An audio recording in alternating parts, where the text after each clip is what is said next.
चार बांस 24 गज अंगुल अष्ट प्रमाण, ता ऊपर सुल्तान है मत चूको चौहान, मत चूको चौहान। नमस्कार, मैं हूं doctor Chhotelal Gupta, senior assistant professor, Bhimrao Ambedkar Bihar विश्वविद्यालय, मुजफ्फरपुर। जला अस्थियां बारी बारी, चिटकाई जिनमें चिंगारी, जो चढ़ गए पुण्य वेदी पर, लिए बिना गर्दन का मोल, कलम आज उनकी जय बोल। राष्ट्रकवि रामधारी सिंह दिनकर ने त्याग, बलिदान, पौरुष और पराक्रम के जिन रंगों का जिक्र किया है, उन्हें अगर एक में मिलाकर इस दिव्य भारत भूमि पर उड़ेल दिया जाए तो उस आभा में सिर्फ एक ही छवि नजर आएगी, और वो छवि होगी महाराजा धीराज चक्रवर्ती सम्राट पृथ्वीराज चौहान की। जी हां, आज मैं बात करूंगा सम्राट पृथ्वीराज चौहान के बारे में।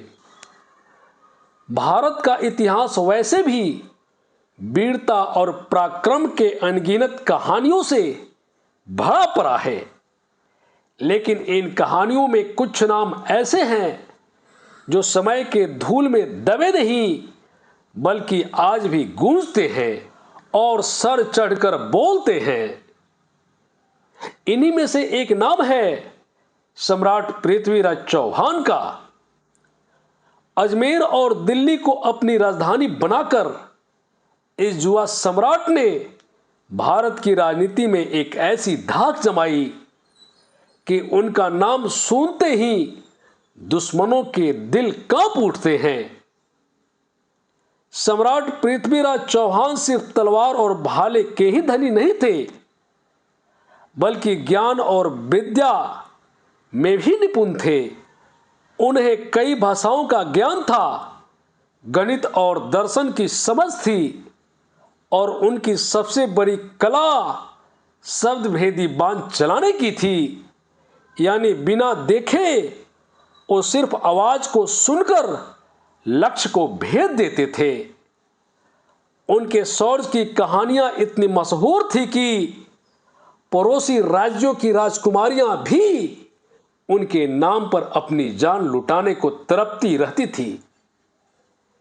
लेकिन इतिहास सिर्फ वीरता की गाथा नहीं होता, उसमें राजनीति, कूटनीति, वफादारी और धोखे का भी खेल चलता रहता है। एक तरफ उनकी दुश्मनी कन्नौज के राजा जयचंद से था, तो वहीं उनकी बेटी संयोगिता से जुड़ी प्रेम कथा आज भी लोक कथाओं में अमर है। तो दूसरी तरफ पश्चिम से उठने वाला बवंडर मोहम्मद गोरी की आहट सुनाई दे रही थी। मोहम्मद गोरी भारत को सिर्फ लूटपाट करने नहीं आया था, बल्कि वह हमेशा के लिए अपना आधिपत्य जमाना चाहता था। साल 1191 में तराइन की धरती पर जब पृथ्वीराज चौहान और मोहम्मद गोरी की सेनाएं आमने सामने हुई, तो इतिहास ने एक करवट ली। इस युद्ध में पृथ्वीराज चौहान ने अपनी रणनीति और अपनी ताकत से गोरी को धूल चटा दी। कहा जाता है कि पृथ्वीराज चौहान ने मोहम्मद गोरी को एक बार नहीं, दो बार नहीं, कुल 17 बार हराया था, और हर बार उसे माफ कर जिंदा छोड़ दिया था। लेकिन उनकी यही उदारता, यही दया, यही करुणा उनके और भारतवर्ष के लिए आगे चलकर आत्मघाती सिद्ध हुई। आइए आज मैं आपको ले चलूंगा आज से 830 साल पहले गौर यानी गजनी के दुष्ट आताताई सुल्तान मोहम्मद गोरी के राज दरबार में, जहां छल से आधी रात को हमला करके सम्राट पृथ्वीराज चौहान को बंदी बनाकर लाया गया है। वर्ष 1192 स्थान गौर यानी वर्तमान अफगानिस्तान का गजनी शहर, यह वही गजनी है जहां से महमूद गजनी नाम का एक दूसरा लुटेरा भारत आया था और बाबा सोमनाथ के मंदिर को लूट लिया था और उसे पूरी तरह से तहस नहस कर दिया था। और उस मंदिर की सुरक्षा करने वाले सभी पुजारियों, सैनिकों, राजाओं और शिव भक्तों की लाशें समुद्र के किनारे बिछा दी थी। खैर, ये रक्त रंजित इतिहास फिर कभी बताऊंगा। आज तो मैं आपको मोहम्मद गोरी के राज दरबार में ले चलूंगा, जहां हथकरियों और बेरियों में जकड़ कर हमारे सम्राट पृथ्वीराज चौहान को पेश किया गया है। ऊंचे तख्त पर बैठे और नीची सोच वाले मोहम्मद गोरी ने कहा, पृथ्वीराज, या तो तुम अपना धर्म बदल लो, इस्लाम कबूल कर लो, या मरने के लिए तैयार हो जाओ।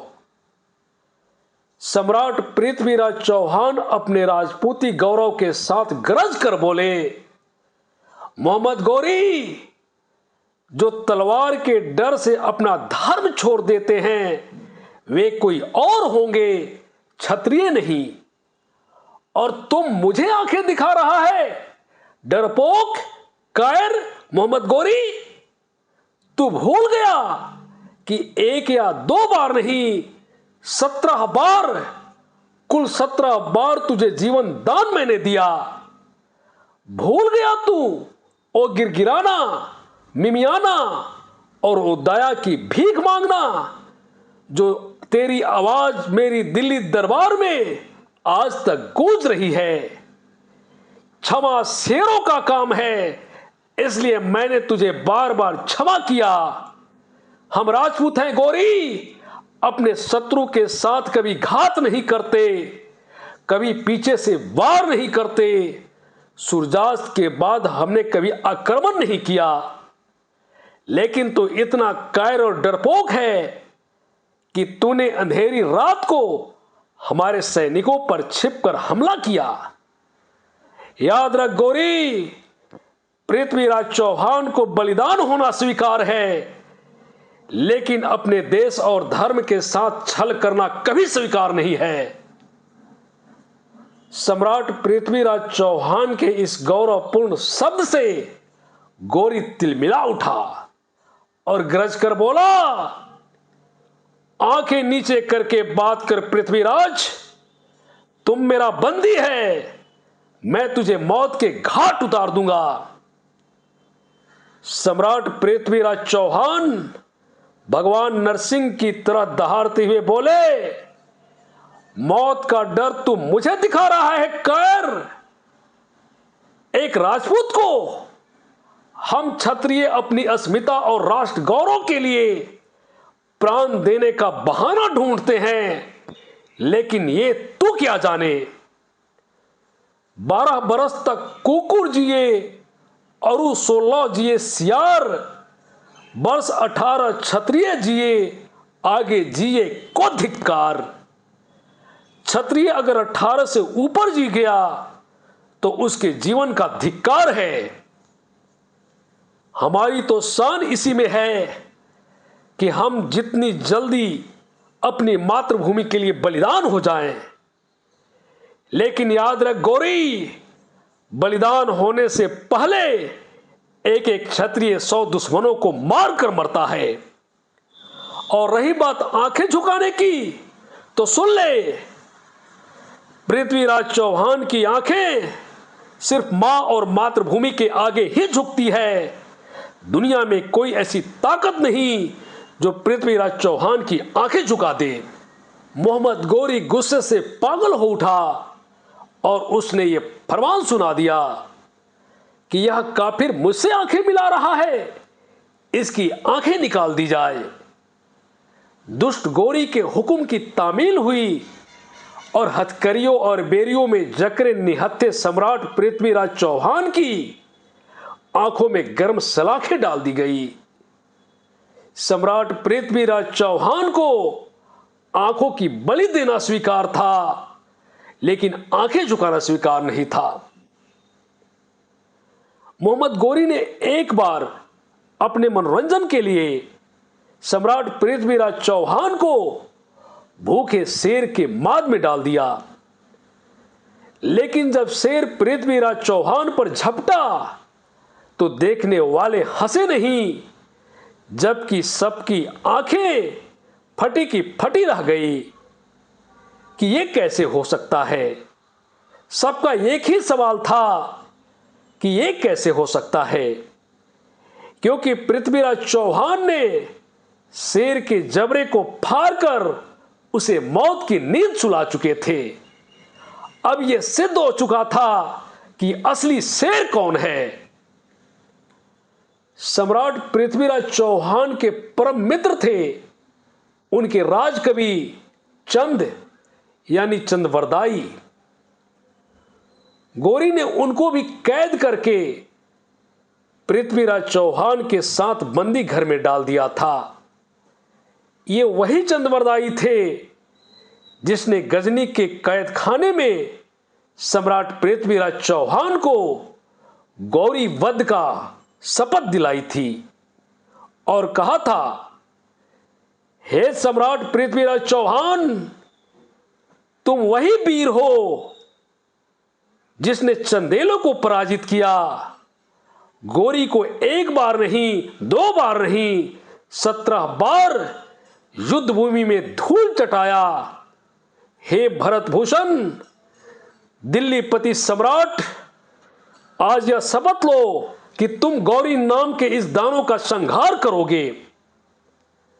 सम्राट ने शपथ तो ली, लेकिन अपने फूटी हुई आंखों पर उन्हें जरा भी विश्वास नहीं हो रहा था। वो चंदबरदाई से बोले, मेरी ये शपथ कैसे पूरी होगी चंद? गौरी ने तो मेरी दोनों आंखें फोड़ दी है।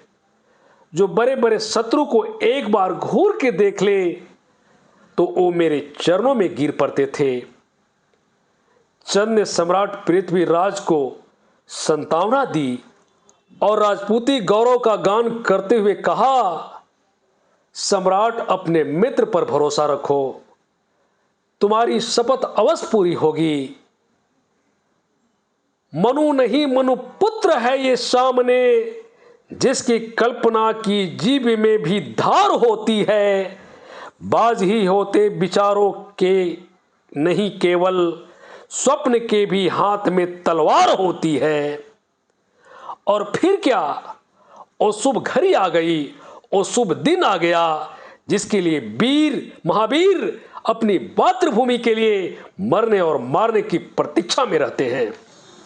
आज अत्याचारी गौरी ने अपने आतंक से लोगों को डराने के लिए खुलेआम दरबार में पृथ्वीराज चौहान का सर कलम करने का फैसला किया है।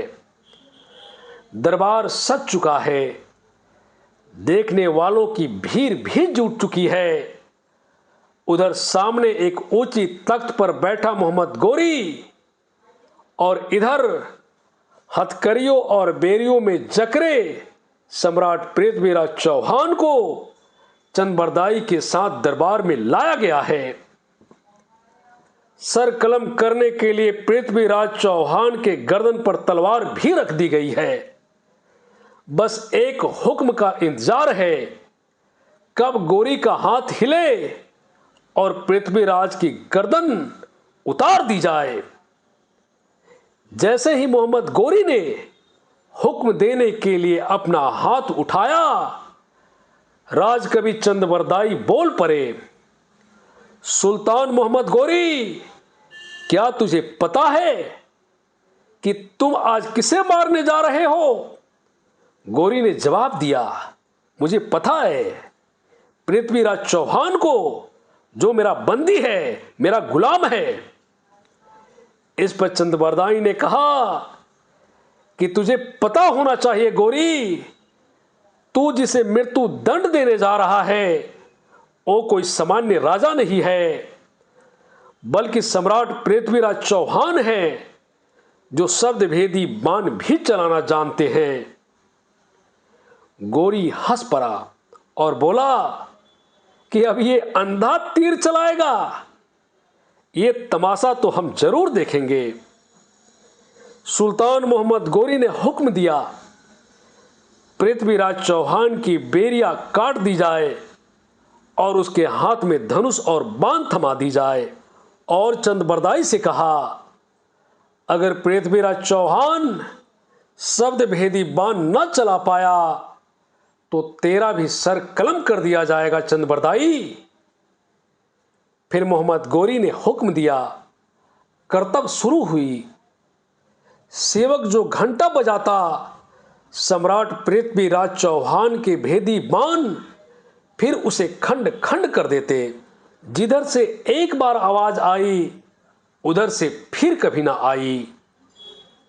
मोहम्मद गोरी और उसके दरबारी हक्के बक्के ये सब करामात देख रहे थे।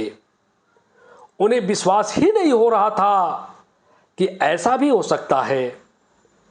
सम्राट पृथ्वीराज चौहान के इस अद्वितीय कला को देखने में मोहम्मद गोरी इतना खो गया कि अपने तख्त पर खड़ा होकर सम्राट पृथ्वीराज चौहान को वाह वाह कहने लगा। दुश्मन वाह वाह कह रहा है। अब वो क्षण आ चुका था जिसका इंतजार पृथ्वीराज चौहान को बेसब्री से था। अब वो घड़ी आ चुकी थी प्रतिज्ञा पूरी करने की।